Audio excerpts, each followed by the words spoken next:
Very good morning, students. This is Amit Singh. In this class, we will discuss about accounting versus auditing in the subject auditing.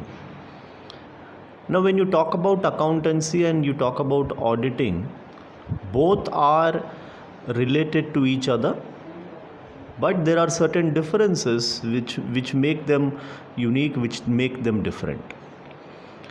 When you talk about accountancy, the first point here in the PPT says that accountancy is constructive in nature. We are calling it constructive because the accountant's job is to gather all the information regarding the financial transactions in that particular year, record them, journalize them, post them into ledgers, and create the financial accounts at the end of the financial year. Therefore, from nowhere, from zero, it is the duty of the accountant to prepare the accounts and come to a stage where the final accounts are prepared and the profit and loss is known. Therefore, accountancy is basically constructive in nature. But when you talk about auditing is basically analytical in nature. When you say it is analytical, we are basically saying that whatever accounts are prepared by the accountant, the auditor goes through the accounts and analyzes whether the accounts prepared by the accountant are correct or not. Therefore, an analysis of what is done by the accountant is done by the auditor. Point number 2 says that the main object is to find out the financial position as far as accountancy is concerned. Normally, as I've already told you, that financial statements are prepared at the end of the financial year to know the financial position of the organization along with the profit and loss earned by that organization during that financial year. But when you talk about auditing, the main object of auditing is to find out the fairness of financial statements. That is, whatever profit or loss is shown, whatever this position of assets and liabilities is shown in the accountancy, it is the duty of the auditor is to find out whether that particular statement shows the correct picture or not. Point number 3 says that accountancy starts where bookkeeping ends. So basically, bookkeeping is the basis for accountancy, wherein the transactions are recorded. But when you talk about auditing starts where accountancy ends. Obviously, when the auditor has to verify, the accounts have to be prepared by the accountant. Once the accounts are prepared, then the auditor will go through them and find out whether they are giving the true and fair view or not. Point number 4, for accountancy, for the job of an accountant, normally a specific qualification is not prescribed. But when you talk about an auditor, the auditor has to be a chartered accountant certified by the Institute of Chartered Accountants of India, wherein that qualification is a must.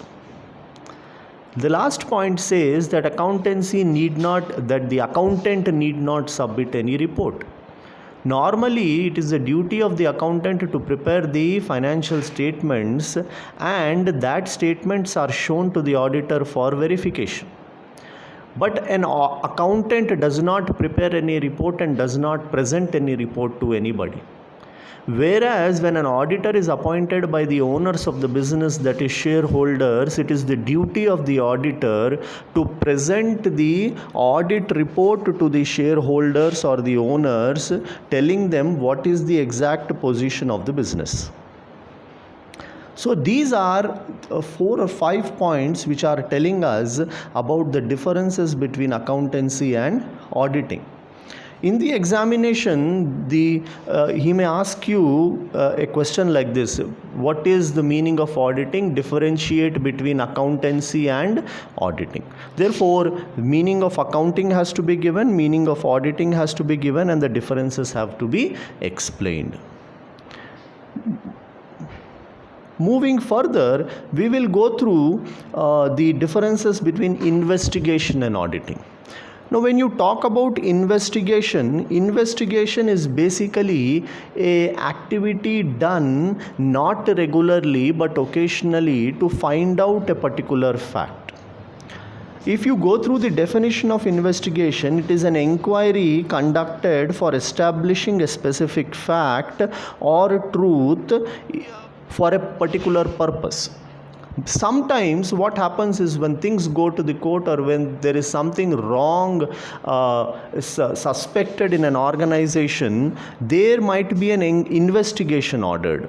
Now, investigation can be ordered by different people. We will go through it in the coming points. But investigation is a one-time activity which is not conducted regularly, which is not mandated by the law.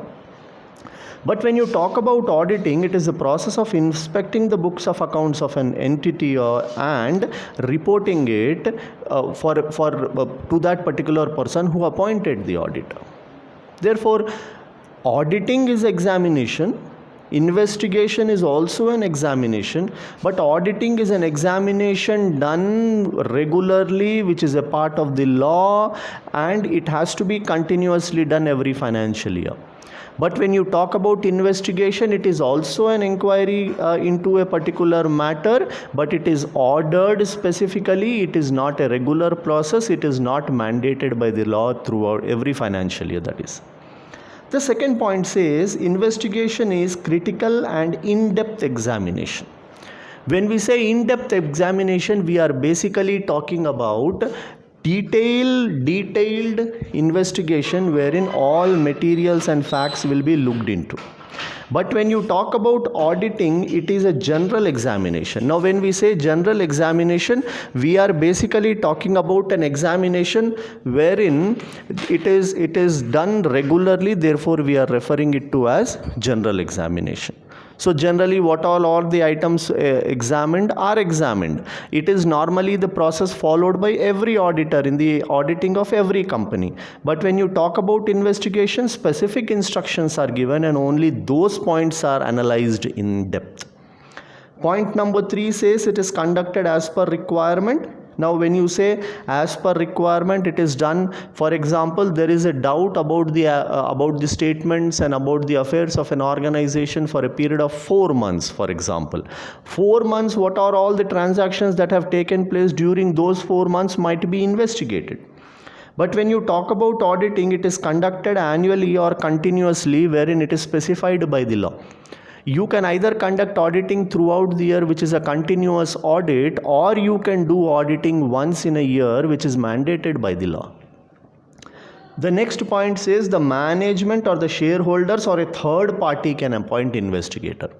Now, management will appoint because they have a particular doubt. Shareholders may appoint, again they have a doubt about the management of the organization. And as I already told you, a organization like an IT department, for example, the taxation department, for example, the court, for example, may order for investigation of a particular matter in a particular organization, which we are referring it to as a third party.